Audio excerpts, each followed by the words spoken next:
What a day and what a lot to go over. Let's get right into it. First and foremost, we have that undercut right here, which just got everybody today. And we're going to talk about this. We're going to talk about what happened in China, what sectors are breaking out of multi-year highs, which ones are hitting all-time highs, and which ones look like they have issues. So let's get right into it. See the cut right here? We're going to drop this down to a 5-minute right here on the S&P 500. And we're going to mark off these levels because it's really important to understand what they're doing out there. And they're doing a heck of a job really just whacking people around here. See that undercut right here today? And you can see how that ties into all of this. Now watch when we lift this up. And what they're constantly doing is undercut, making you think they're going to break it down. And every single time from this line on, which is that Tuesday, October 1st level where we had the big drop, every single one of these has held. You've never been below it for more than 5 minutes. And I think that's a really important distinction. So this has become that major support line right around that 57.33.75. But more importantly on the ES is we know who's leading, and we'll show you how to determine who's leading in a second. This level right here was that September 30th close. And if you remember right here, this is when they came out and they marked everything that they possibly could, as high as they possibly could, for their marks, for their hedge funds, and for the long-only funds, so they can show their clients how smart they are. And then you can see during the end how they try to get back out of there via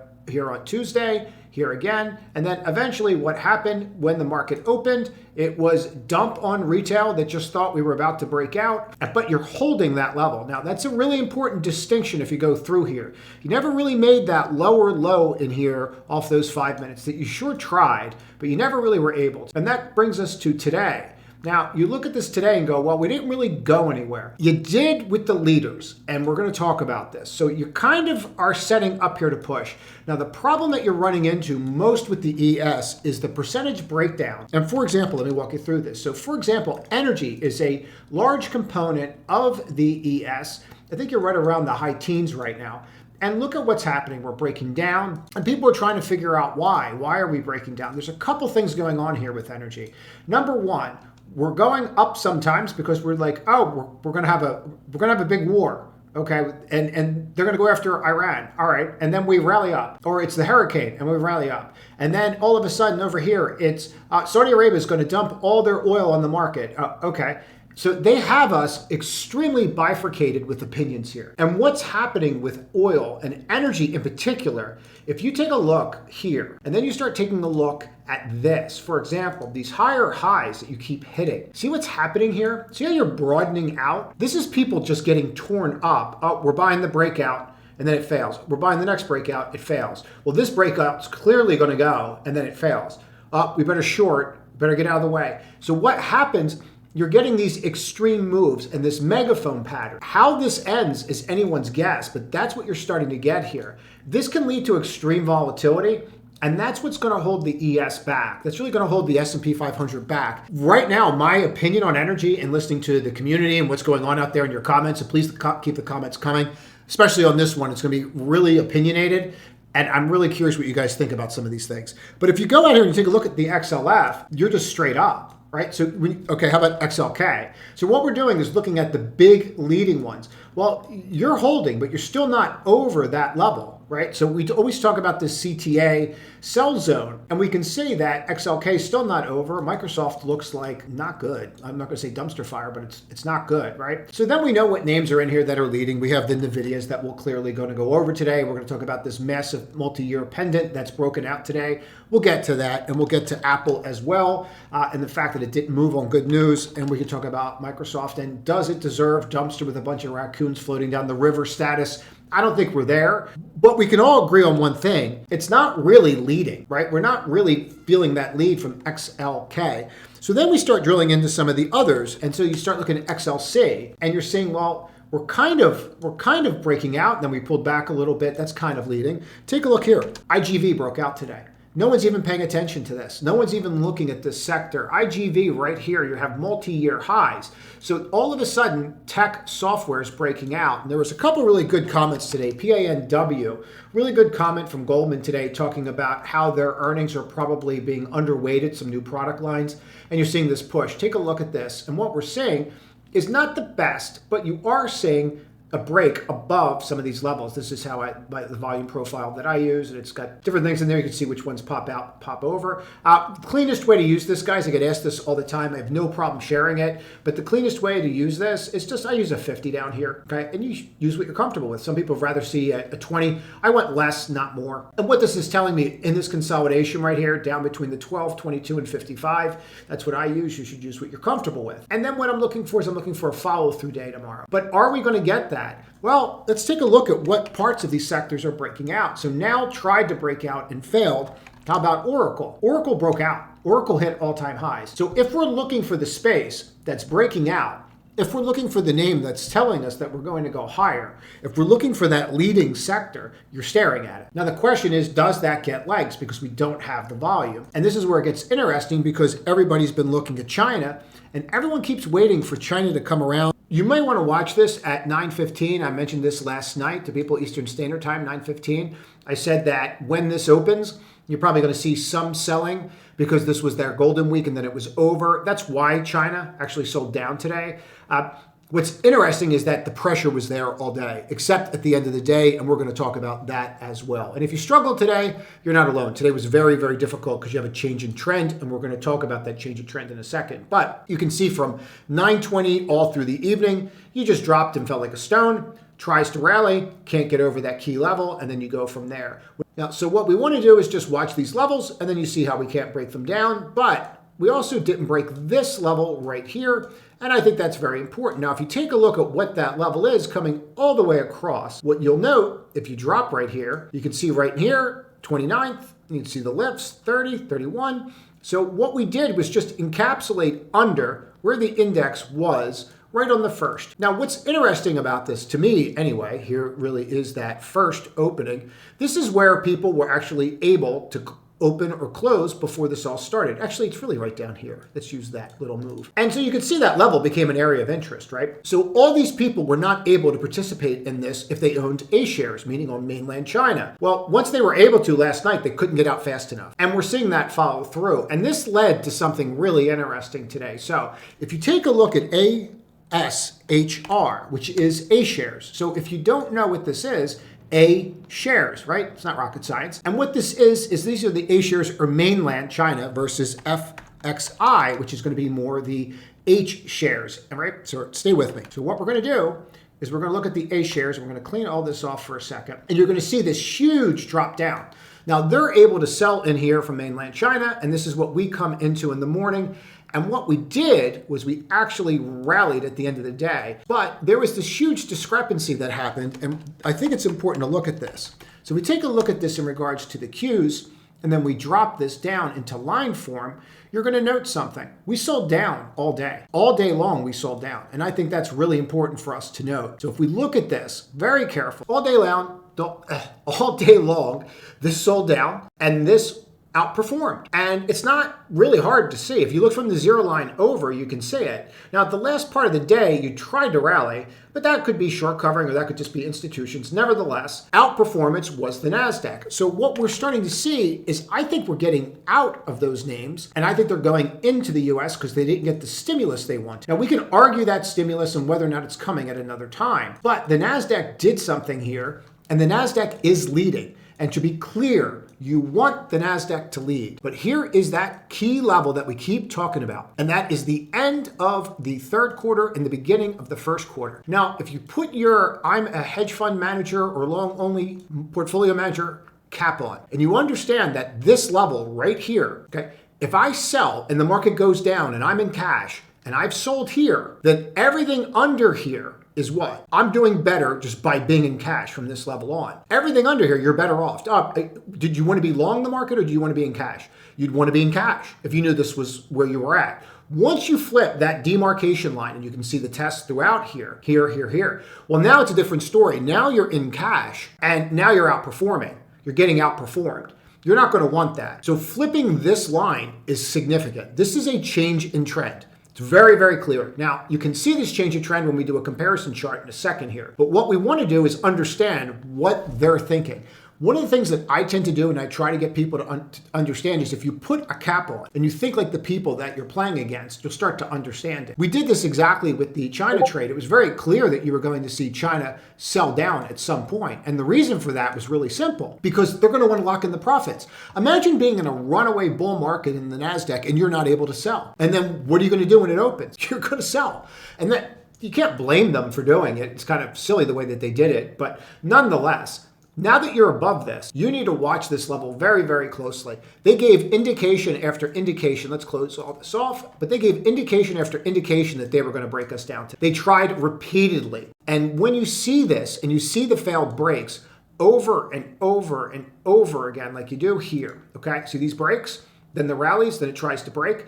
This is, we had another whole thing where we're going to blow up the pipelines and it's going to go on forever. All they did was shake and then bake, right? They just scared retail, and they did a great job. I mean, here you have the lower highs, and then you do the crack, okay? And then all of a sudden, what happens? Everyone's like, I got to get out. I knew it. I knew we weren't going to break this level. This guy, he's always yammering on about this special level, and here we are again, and we're not going to break it, right? You see how it is? And then you just come straight across. Get it? All right. So there he goes again. Bonk, bonk, bonk. And then eventually, you're like, okay, Matumbo, here we go. Nope. And then 45-degree angle. Who buys on a 45-degree angle? That is institutions. Why? Because they just basically go to their guys and say, hey, buy X amount of XYZ every hour on the hour and get me better than VWAP. And that guy goes, okay. And as long as he's better than VWAP, he gets paid. Usually they get paid like a percentage to be better than VWAP. To be candid with you, they'll get a point or two or whatever. Like 1/100th of 1 point, something like that. It depends on the firm and how it's done. But their goal is just to beat VWAP. So you undercut VWAP, it holds there. And then lo and behold, what happens? Okay. You are now above that. So there's a couple things that are happening here that we should really talk about. Let's clean all this off so you can see it. Number one, we get the hammer up here, right? Which is not a dragonfly really, because it should be green. So then you get that, you get the breakdown. And then clearly the day before, remember guys, this is how we went home. So if you don't remember and you look at that chart, this is how we went home on Friday. So now if we come here and look at that, do this real quick, there it is. That's how we went home last night. So clearly we filled this area in, and clearly we have an issue because we're rejecting this control bar. And then what do? They do this. And then what they did was they gapped you up and they locked everybody out. And by locking everybody out, they're creating a panic. Okay, so we're all waiting for it to break again. Clearly it's going to break because you have what? You have CPI on Thursday. They're not going to care about CPI, because CPI is probably going to come in hot. We're going to get to that tomorrow night. You're going to want to watch tomorrow night's video. But I'm going to tell you that it's almost, I'll be shocked if it doesn't come in hot. I don't know how it's not going to. We'll get into some of it, I guess, since I brought it up. But besides that, it doesn't matter anymore, because we all know that rates are going higher than we thought they would. We're all watching the 10-year. We all see it at 4%. I'm not going to waste any time on this. We went over this on Saturday's video. You can watch Saturday's video. I'll link it at the end here. But we went over this. We went over the sell-off in China. So you'll see how these videos are all linked if you're new here. But what this move is telling you is that the entire equity risk premium is thrown off. So if you're not going to get your return for your pension fund off your bond market, how are you going to do it?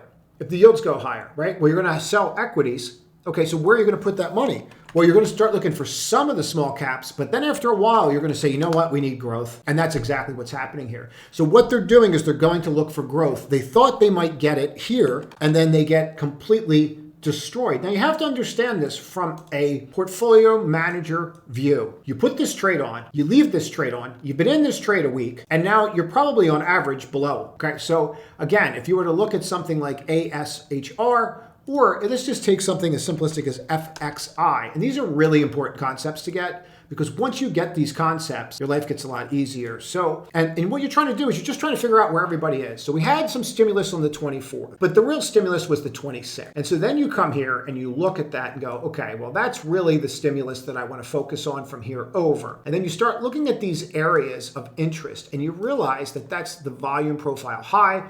And then what? Can you get back up in here? Well, you seem to be having a problem, don't you? And the reason that you're probably having an issue here, and I always think this is kind of neat to do, you just go here and you drop an anchored VWAP from any peak, and you want to watch that level. You see how it ties right in here? So you already know that there's going to be a resistance point right here. You already can say it, and we'll just drop that down right there. But that's where you're going to have your volume shelf and also peak anchored VWAP. And you probably want to leave that in, right? Just a FYI. So what is this telling us? Well, this is telling us that they're underwater on that trade. If you're in from here, and you could do this yourself. I mean, this is not rocket science. But what you're doing is you're just going back and saying, well, how many days back are these guys underwater?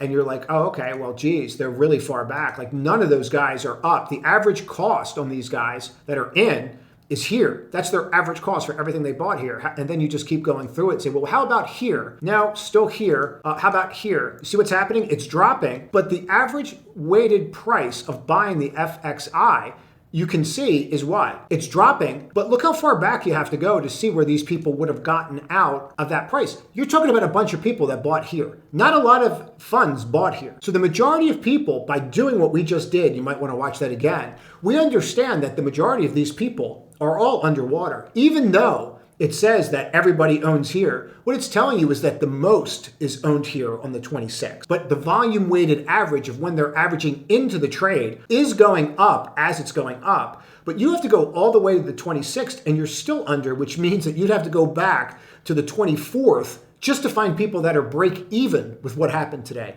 So if you're in from the 24th and you averaged in and you're break even, again, you might want to watch this a couple times, you have some real questions that you're asking yourself. Do I even want to be invested in this any longer, or do I want to look for greener pastures? Do I want to go back to the US? Do I want to watch these names that are breaking out at all-time highs, and I'm not beholden to what? What China's going to do with their monetary and fiscal policy? Because what are we really trading here? When we're trading FXI, right, we're not trading because earnings are going to go up. We're trading a reinflation trade. Are they going to do what the US did during the pandemic? Yes or no? And is it going to be as effective? Yes or no? And right now, the people that are in this trade, you have to go all the way back to here to see that. So here comes their problem. Stay with me. We're getting there. Here comes their problem. They went to cash, right? Because they wanted to lock in their quarter.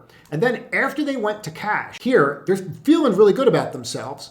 And now, because now they have another market to play in China, and then they come in and all those trades from the 24th are underwater, and now this is starting to flip. And certain tech names are breaking out. This becomes a real issue. So this becomes an area where this is why I never refer to smart money and dumb money as smart money, dumb money. I refer to it as institutions retail when we look at it. We're going to look at that tomorrow. You're going to want to pay attention to why. Because they're out of position. And I guarantee you retail's not out of position. I know we're not. I made sure of it because we watched those levels very, very carefully. Take a look at what's going on here with NVIDIA. We're going to clean this off and we'll start from the beginning. And look at what's going on with tech. But this is one massive multi-year pendant. And we've been talking about this for some time. But let's just take a look at it so that you can see it for yourself. Here we are on the weekly. It's also what's called a dragon pattern. And I'm going to go over them on Saturdays. And you're going to want to pay attention to them because Meta's also one. And we talked about this in pre-market. It's really important to get this because you don't see them often. And when you see them, you want to pay attention. The more you look at this right now, the more you're going to see a dragon, right? And if you don't, it just means that I have issues. But if you take a look at this, you can see this pendant. And what I like to do with these is very simply just go here and then hit hide. And it does not look like a pendant. Okay, get rid of that. See where we're at? See the break? Now, yes, I know. You don't have to tell me we didn't close on the weekly yet. This is where we're at. Their conference is going on for 2 days. What we're seeing is very, very clear. And this is a great example of when you guys tell me, please start showing more swing trades. I'm going to show you something on where we did a swing trade here. And then you can go and implement this yourself and do it for yourself so you can see how I did this. We'll get rid of the pendant. But what I was looking for is I always look for institutional support. I use a 55. You can use a 50. You should use whatever you're comfortable with. And what I'm looking for is I'm looking for an emphatic we're above the 55 close. That's my first trigger. Here's my flag. This is kind of like that milquetoast, like warm, like cold fish kind of handshake. If you ever had one of those, that's exactly what it's like here. Like you're not really over. So that leads us to this, right? So I'm waiting for that to happen right here. And then I get it. Once I get it, we enter, and there's some other things that happen here. But the majority of the move and why I'm doing this here, besides the volume above all my levels and this, they're the two main reasons why I'm doing that. 55 stop goes below that bar right there, lifts up. I love these because it does the retest and everybody's sitting here going, it didn't break the DTL. And they're right. It didn't break the DTL, did it? Right? It did not break the DTL. Matter of fact, it completely Matumbo'd, right? You can see it, Matumbo. And then all of a sudden, boom.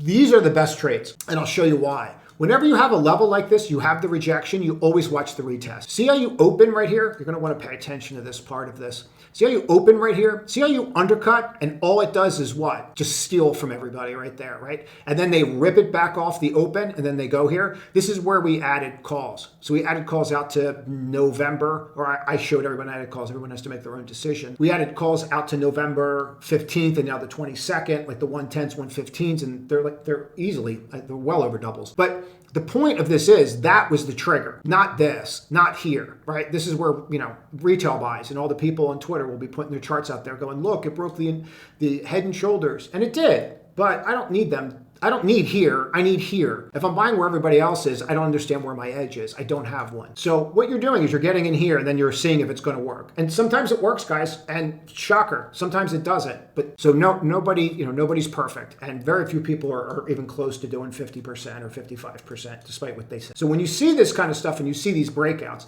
it's very hard to look at this market and say, I'm underinvested right now. Your investors are not going to want to hear that right now. And you have this conference going on for 2 days. When you see this going on, how much are you going to roll right back into that China trade just to see what happens the next morning at like 4 o'clock if you don't have access to that market? And if you don't have access to that market, I would strongly look for a broker that does give you access to that market, because China's going to be a force for the next year now, especially with all what they plan on doing there. But this kind of stuff is going to push you higher.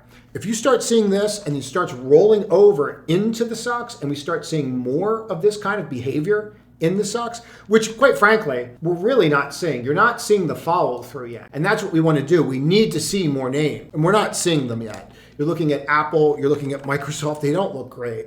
You are seeing now move, right? You did break out, but you pulled back. I do like the way Oracle acted today. I think that's really very impressive. I would have liked more volume. There's a lot of things I would have liked today, but this is what we have, and that's all we can do. I do really think that you should still be focused on watching the video, because as NVIDIA goes the Nasdaq, and it is very, very clear today, no matter how you feel about it, that the Nasdaq broke out, and you have CPI on Friday. Now, or Thursday is CPI, Friday is PPI. Now, stay with me 1 second, because I said I would give you an idea on this, and I do want to give you an idea of this, and we'll get really into this tomorrow.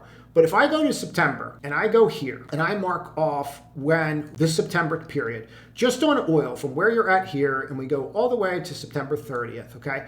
You're gonna look there and you drop an anchored VWAP right on that date. And you see where you're at right here, okay? What you had from this period over, from August, from that date, stay with me, what you had from here on average, from this date over to here, you had a decrease in oil and gas that was reflective in the CPI. You are not going to have that this time. That was that 30 days. You're not going to have it that time.